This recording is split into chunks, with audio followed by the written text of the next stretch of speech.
अस्सलामुअलैकुम। आज हम पढ़ेंगे किंगडम एनिमेलिया। इसको हम कह सकते हैं डाइवर्सिटी अमंग एनिमल्स। तो इसके लर्निंग आउटकम्स क्या हैं? जनरल कैरेक्टरिस्टिक्स ऑफ एनिमल्स, कि जो जितने भी एनिमल्स हैं उनके हमने जनरल कैरेक्टरिस्टिक्स को पढ़ना है। और इसमें से पीएमसी एक या दो एमसीक्यू पूछता होता है। तो सबसे पहले हम क्लासिफिकेशन के ऊपर आ जाते हैं कि जब हम क्लासिफिकेशन को देखते हैं तो क्लासिफिकेशन में you can C kingdom animalia है। किंगडम एनिमेलिया कुछ सेलुलर लेवल होता है, कुछ ऐसे होते हैं जिनका टिश्यू ऑर्गेनाइजेशन होती नहीं है, और कुछ के अंदर टिश्यू ऑर्गेनाइजेशन या ऑर्गन और ऑर्गन सिस्टम ऑर्गेनाइजेशन मौजूद होती है। तो लेवल्स ऑफ ऑर्गेनाइजेशन के अंदर सेलुलर हो सकते हैं, और सेलुलर में सिर्फ एक ही फाइलम पड़ी हुई है विच इज़ द पोरिफेरा। इसको हम पैराजोआ भी कहते हैं। देन इसके अंदर कोई सिमेट्री नहीं है, इसके अंदर कोई बॉडी कैविटी और सीलम नहीं है। Then the tissue level, on the basis of the tissue level हम देखते हैं उसको सिमेट्री के बेसिस के ऊपर देन डिवाइड करते हैं। या तो रेडियल सिमेट्री हो सकती है या बायलेटरल सिमेट्री हो सकती है। What do you mean by the radial symmetry? इसका मतलब ये होता है कि आपके पास इस तरह से इनकी फॉर्म होती है कि जो कि मैक्सिमम एक जगह से टू इक्वल हाफ में डिवाइड किए जा सकते हैं। तो इनकी सिमेट्री को हम कहते हैं रेडियल सिमेट्री, या मैक्सिमम टू जगहों पे, यहाँ से अगर इस तरह से या फिर यहाँ से ऐसे। तो इस तरह से हम कहते हैं कि मैक्सिमम एक जगह से की बजाय आप किसी भी जगह से इसको ऐसे डिवाइड करते रहेंगे तो that will be the radial symmetry. किसी भी जगह से, किसी स्पेसिफिक जगह से लेंगे और आप इसको डिवाइड करते रहेंगे तो ये इक्वल हाफ्स में डिवाइड हो जाएंगे, that will be the radial symmetry. और बाइलेटरल के अंदर सिर्फ ये होता है कि जिसमें लेफ्ट साइड और राइट साइड आपस में इक्वल होती हैं, जिसको आप सिर्फ एक ही लाइन से अगर तोड़ेंगे, उसकी काटेंगे, तो क्या होगा कि वो इक्वल हाफ में डिवाइड होगा। फॉर एग्जांपल इंसान है बेटा, तो इंसान अगर उसको काटा जाए इस तरह से, अगर उसको ट्रांसवर्सली काटा जाए, ट्रांसवर्सली का मतलब होता है इस तरह हॉरिजॉन्टली, तो यू कैन सी जो नीचे वाला पोर्शन है वो इक्वल नहीं है ऊपर वाले के। ऊपर में हेड है, नीचे वाले में लेग्स हैं। तो इस तरह से बाइलेटरल सिमेट्री में बस एक ही प्लेन से डिवाइड करेंगे तो इक्वल हाफ्स में डिवाइड होगा, और रेडियल में किसी भी प्लेन से डिवाइड करेंगे तो वो इक्वल हाफ्स में डिवाइड हो जाएगा। तो इसी की बेसिस के ऊपर हम देखते हैं जो रेडियल सिमेट्री है उसके अंदर सेलेंट्रेटा है। सेलेंट्रेटा में हम नाइडेरियन को पुट किया हुआ है। और देन आते हैं हमारे पास टीनोफोरा, जो कि हमारे सिलेबस में नहीं है, टीनोफोरा। देन हमारे पास आता है कि बाइलेटरल सिमेट्री। बाइलेटरल सिमेट्री को आगे फिर हम on the basis of the body cavity और सिलोम हमने तीन कैटेगरीज में डिवाइड किया है। कुछ ऐसे होते हैं जिनके अंदर कोई बॉडी कैविटी नहीं होती, कुछ होते हैं जिनके अंदर फॉल्स बॉडी कैविटी होती है, कुछ ऐसे होते हैं जिनके अंदर ट्रू बॉडी कैविटी होती है। तो हम कहते हैं कि कुछ को हम कह सकते हैं दैट आर कॉल्ड द प्लेटीहेलमिन्थस, कुछ होते हैं एस्कलमिन्थस, यानी कि जो बगैर बॉडी कैविटी के होते हैं उनको हम कहते हैं एसीलोमेट्स। देखिए वर्ड जहाँ पे ए आएगा ना बायो के अंदर, उसका मतलब होता है विदाउट, और सूडो का मतलब होता है फॉल्स। और ट्रू बॉडी कैविटी होगी तो वो सीलोमेट्स कहलाएंगे। सीलोम हम बॉडी कैविटी को कहते हैं, और ऐसा ऑर्गेनिज्म जिसमें बॉडी कैविटी होगी उसको हम कहते हैं सीलोमेट। अब ए सीलोमेट के अंदर कौन से हैं? प्लेटीहेलमिन्थस रखे हुए हैं। देन फॉल्स बॉडी कैविटी के अंदर एस्कलमिन्थस हैं। और देन ट्रू बॉडी कैविटी के अंदर you can see the two things, annelida, arthropoda and mollusca, and echinodermata, hemichordata and chordata. तो ये ट्रू बॉडी कैविटी वाले हैं। तो इसमें आपने एक चीज़ याद रखनी है कि जो इकाइनोडर्मेटा हैं, इकाइनोडर्मेटा, उनके अंदर जब वो लार्वल स्टेज में है तो उनके अंदर रेडियल बाइसिमेट्री होती है, सॉरी उनके अंदर बाइलेटरल बाइसिमेट्री होती है जब वो लार्वल स्टेज में है। तो जब वो एडल्ट होते हैं तो उनके अंदर रेडियल बाइसिमेट्री हो जाती है। तो ये एक एक्सेप्शनल केस है। You can say the only triploblastic, ऐसा जिसके अंदर तीन जर्म लेयर्स होती हैं तो उनको हम कहते हैं ट्रिप्लोब्लास्टिक्स, और इनको हम कहते हैं दीज आर द डिप्लोब्लास्टिक। आगे हम पढ़ेंगे, अभी तक के लिए बस यही याद रख लें, दैट्स इनफ। कि काइनोडर्मेटा जो होता है ये बाइलेटरल सिमेट्री भी रखता है और रेडियल बाइसिमेट्री भी रखता है। देन हम देखते हैं बॉडी कैविटी या सीलोम क्या होती है। सीलोम एक्चुअल में ये है एक्टोडर्म, जो सबसे आउटर मोस्ट लेयर होती है उसको हम कहते हैं एक्टोडर्म। और ये गट वाला जो है, फॉर एग्जांपल एक इंसान को हमने या एक सांप को या किसी भी चीज़ को, ऐसे वर्म को हमने बिल्कुल मिड से काटा है या पेंसिल को काटा है और काट के हम उसको फ्रंट से देख रहे हैं, तो आपको दरमियान में इंक वाला जो वो आपको ज़रूफ सा नज़र आता है, वो होती है एक्चुअल में गट। और साइड पे जो आउटर मोस्ट उसकी वॉल्स होंगी that will be the ectoderm. और गट क्या है? एंडोडर्म। ये है एक्टोडर्म। उसके दरमियान में अगर आपको इस तरह की स्प्लिटिंग मिलती है कि कुछ लेयर हो एक्टोडर्म के साथ और कुछ लेयर हो एंडोडर्म के साथ, तो इसको हम कहते हैं ट्रू बॉडी कैविटी, और इसको सीलोम भी कहते हैं। सूडोसीलोम का क्या मतलब होता है? सूडोसीलोम का मतलब ये होता है कि जो कि ट्रू बॉडी कैविटी ना हो। ट्रू बॉडी कैविटी नहीं होती तो उसको हम कहते हैं दैट आर कॉल्ड द सूडोसीलोमेट्स। और जिसमें बिल्कुल खाली जगह ही नहीं होती, बिल्कुल पैकिंग फिल हुई होती है। फॉर एग्जांपल ये एक्टोडर्म थी, ये एंडोडर्म थी, और इसके अंदर ये इस तरह से प्रॉपर सारी पैकिंग हुई है, there is no body cavity, तो इसको हम कहते हैं कि दैट आर द एसीलोमेट्स। इसके अंदर आपको कोई बॉडी कैविटी नज़र नहीं आ रही between the endoderm and the ectoderm. बेटा याद रखना है कि ये जो एंडोडर्म वाली दरमियान में रीजन है, इसको हम बॉडी कैविटी नहीं कहते, ये डाइजेस्टिव कैविटी होती है। और बॉडी कैविटी हम कहते हैं इस गट के अलावा और एंडोडर्म के दरमियान में अगर कोई आपके पास इस तरह की खाली स्पेस आती है, एब्डोमिनल कैविटी हो सकती है, कुछ कोई भी कैविटी हो सकती है, उसको हम कहते हैं cavity, that is the coelom. आगे हम देखते हैं कि बॉडी कैविटी सीलोम कितने टाइप्स की हो सकती है। एक्चुअल में 2 टाइप्स की हो सकती है।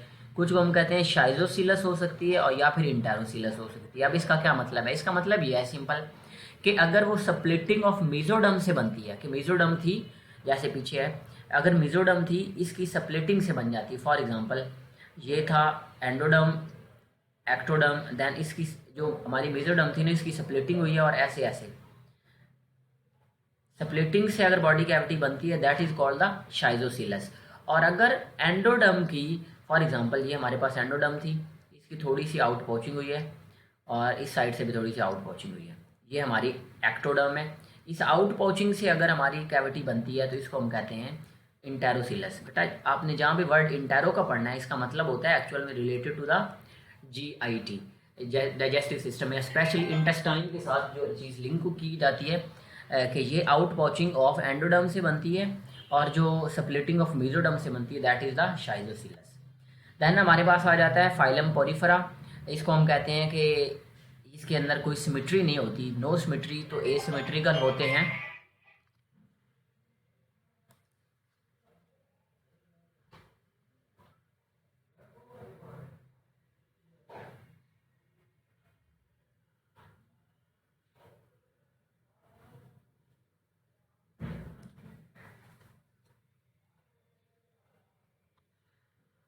देन हमारे पास आ जाते हैं, इसकी डिटेल्स के अंदर हम जाते हैं तो ये प्रोटिस्ट इंसेस्टर होते हैं इनके।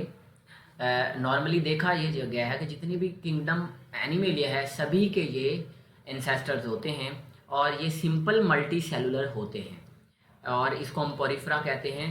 और ओस्टिया, इनके अंदर पोर्स होते हैं जिनके ज़रिए वाटर एंटर होता है, और ऑस्कुलम पोर्स ऐसे होते हैं जिनके ज़रिए वाटर इनकी बॉडी से निकलता है।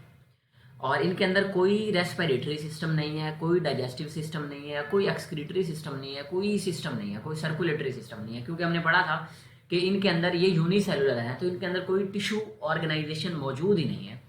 तो इनके अंदर पानी चूँकि एंटर हो सकता है तो वो पानी की जो रेगुलेशन होती है, एक्चुअली इनके अंदर कुछ न्यूरॉन्स होते हैं जो कि कंट्रोल कर रहे होते हैं movement of the water from their body.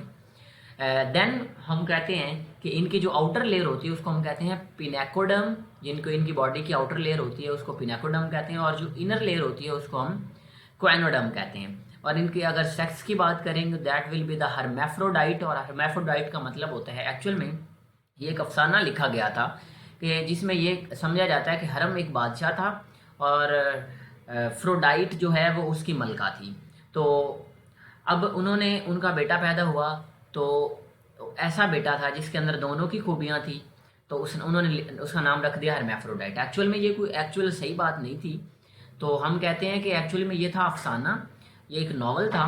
तो हर्मेफ्रोडाइट ऐसी चीज़ को कहते हैं जिसमें दोनों कैरेक्टर, यानी कि दोनों मेल भी और फीमेल भी दोनों सेक्स मौजूद हों तो उसको हर्मेफ्रोडाइट कहते हैं।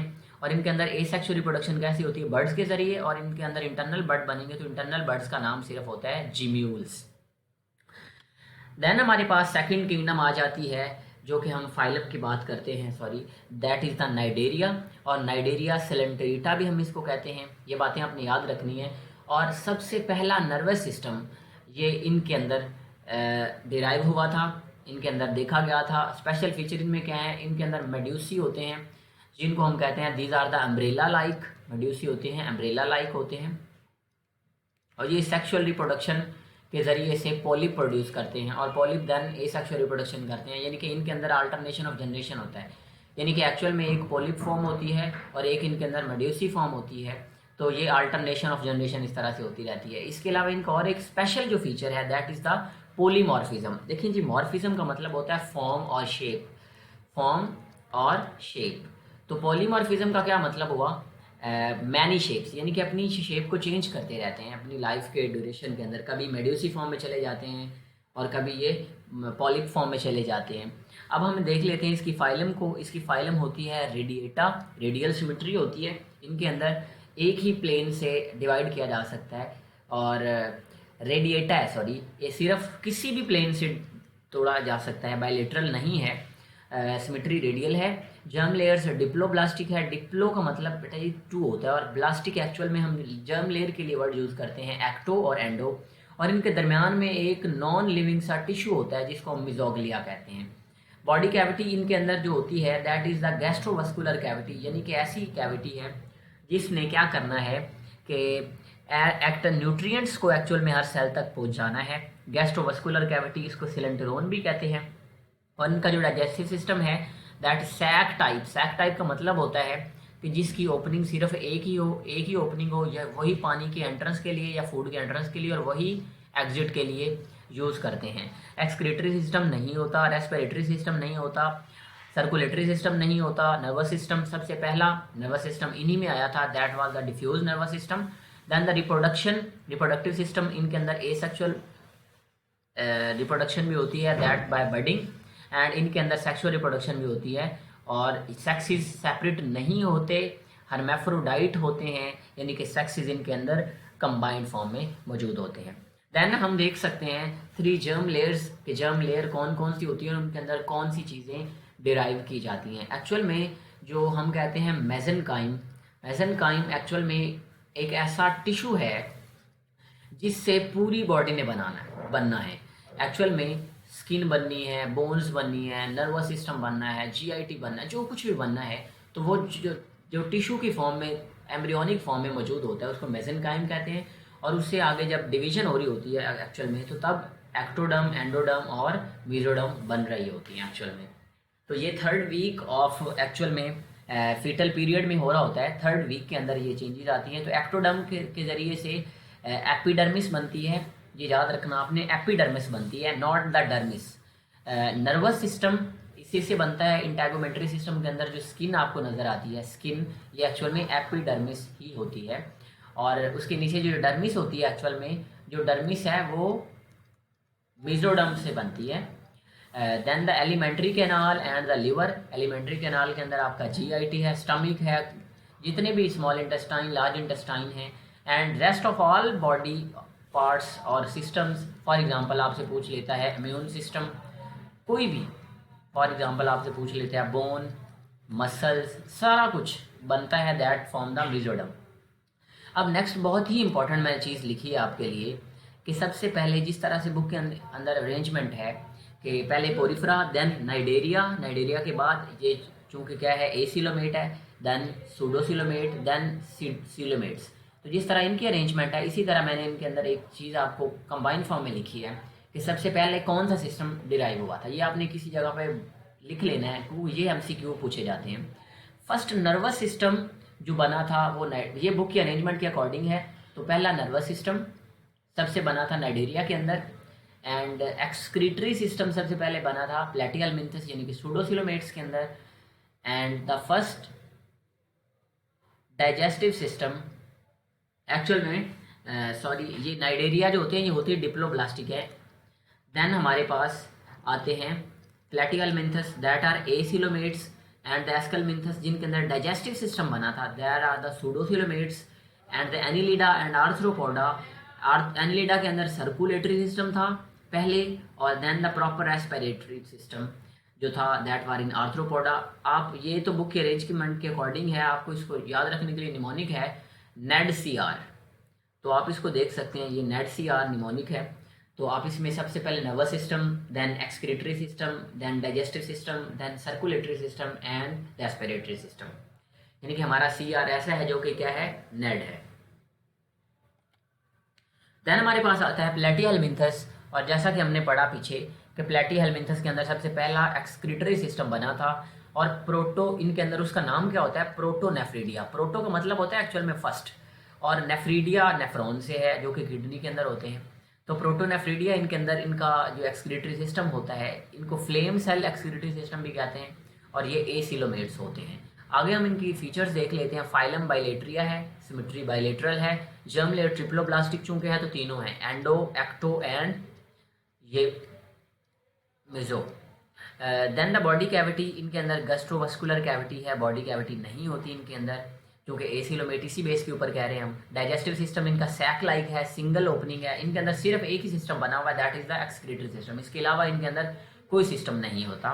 तो excretory system, flame cells, respiratory system इनके अंदर नहीं बना, सर्कुलेटरी सिस्टम नहीं बना, and you can see the nervous system, but ये पहला नर्वस सिस्टम इनके अंदर नहीं है, that is the centralize nervous system इनके अंदर होता है। रिप्रोडक्टिव सिस्टम, इनके अंदर asexual reproduction by binary fission होती है, और सेक्सुअल देन अगेन हर्मेफ्रोडाइट होती है। यानी कि अभी तक हमने तीन चीज़ें पढ़ी हैं, पोरिफ्रा पढ़ा है, नाइडेरिया पढ़ा है, एंड उसके बाद हमने इसके अंदर ये वाली प्लेटिहेलमिन्थस पढ़ी है। तो तीनों के अंदर ये आपने देखा कि ये सारे हर्मेफ्रोडाइट थे।